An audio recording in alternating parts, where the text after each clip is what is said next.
How to be an advocate for DACA.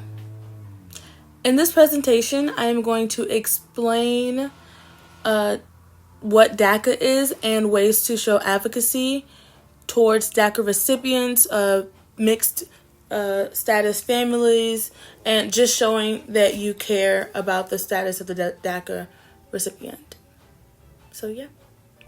DACA stands for the Deferred Action Against Childhood Arrivals. What it basically is, it's a program that was established, in 2012.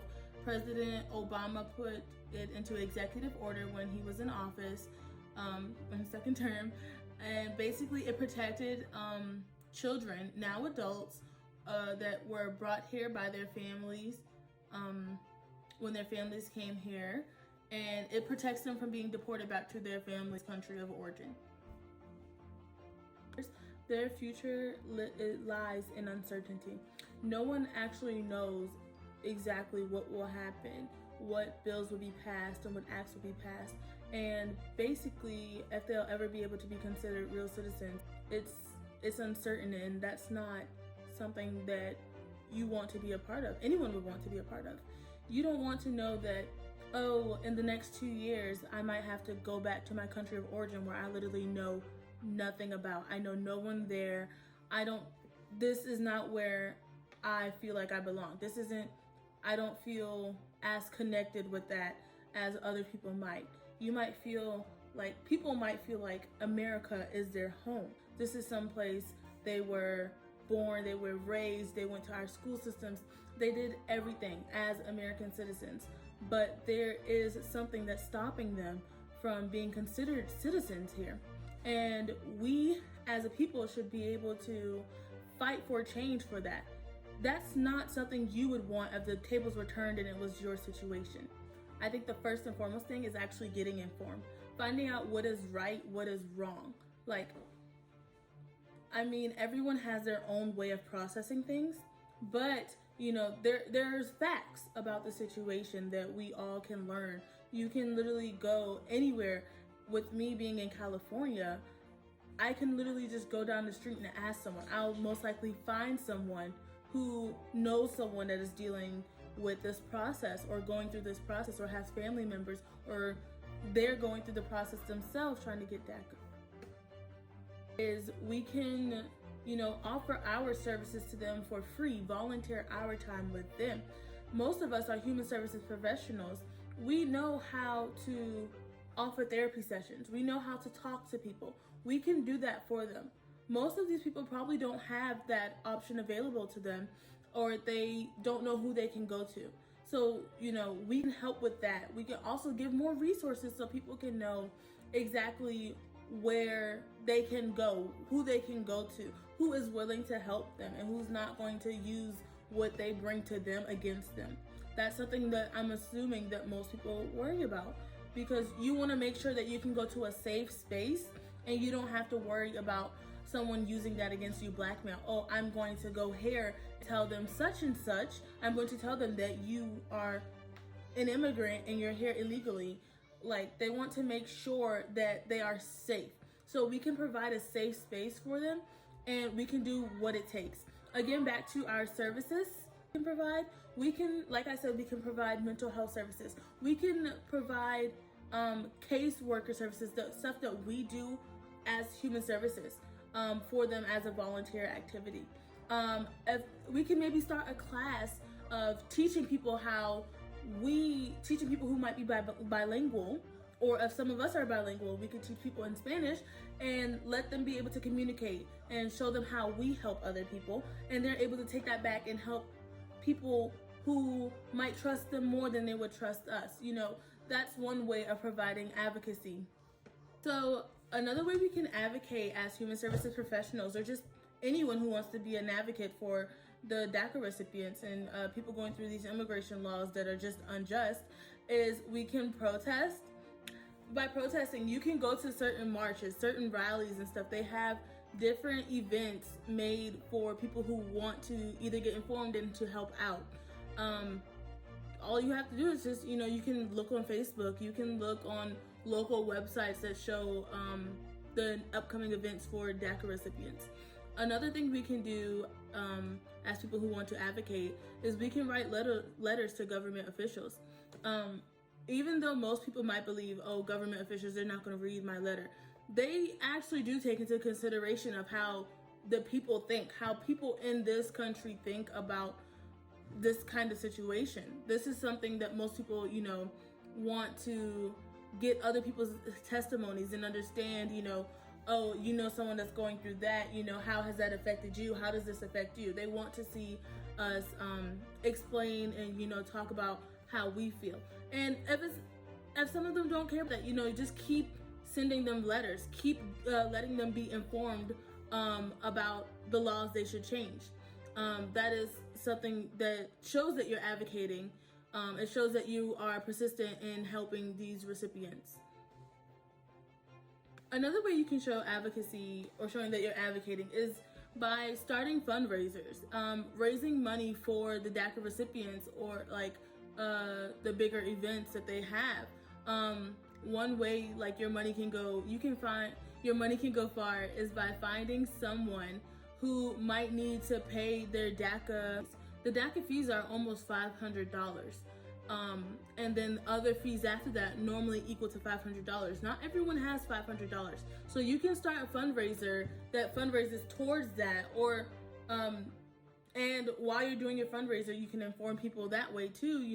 People might have their own understanding of it, but they might not be fully informed on how DACA is actually helping the recipients. But the fundraiser and the donations don't just go towards that. They can go towards the families. There's multiple families out there that's not receiving assistance, and some states do have certain local laws or whatever that can do assistance for anyone no matter what their citizenship is, but not every state has that. So some of these people don't even get these other benefits that other people get. So with providing like fundraisers and getting donations, we're able to give that back to the people who needs it most, these different families. Advocacy goes in a lot of different directions. It's not just being able to do one thing. Being a human services provider, we can provide advocacy by also, finding jobs on the side. We're going to get told that, oh, there's this job available. It could be paying under the table. It could be this and that. We don't need Social Security. We don't need stuff like this. This will help them find work and maybe like a long-term job. Being able to be connected with people in the community who also want to help, it's a great aspect, and it's a great thing about being a human services professional, because now you're able to help these people who weren't able to get jobs before because, oh, they don't have a Social Security card, they don't have a driver's license. So being able to put them into work, that gives them a way to get money for their families and provide for their families until certain things happen. Another thing that came to mind that could definitely help advocate and just be, well, I'm not sure if it's advocating, but it's just showing that you care, is that as a case worker, we have certain cases. So for specific cases that come along, like say you're volunteering and you're helping a specific person with their case. Well, you help them, they are approved, they get the DACA, they get the 2 years. Well, it's almost been a year and a half. The time is coming up for them to reapply. You don't want them to miss that deadline. So one thing you can do is help and remind them. Let them know that it's time for you to reapply again. We don't want you to lose anything that you've worked really hard for. So keeping them in check with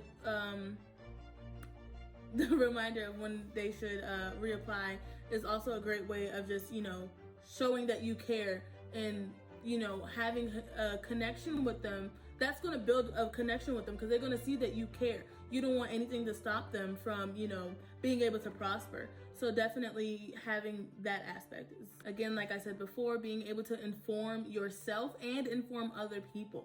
There's people who are going to be stubborn, gotta say it, but, still give them the opportunity to know that, these events are available, setting up meetings, setting up stuff that inform people maybe every week, twice a month, something that keeps people informed of what's happening, what's going on, not just for people who need to be informed, but also for DACA recipients and undocumented immigrants. letting them know what changes have been made. Not everyone has social media or television, can watch news and stuff like that, or have the right news available to them.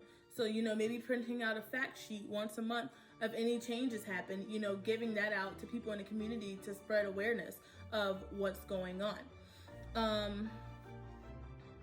And another way is you can find other people, you can go out and find other people who are willing to help, or again, inform them and see if they're willing to help, wanting to make donations, wanting to participate in maybe teaching their trade, their skills to someone so they can, use that in the real life, use that in the workforce, and maybe building resumes. That's something I just thought of. Most people might not have that access to that most other Americans get, is like, job workforce stuff, building resumes, building, as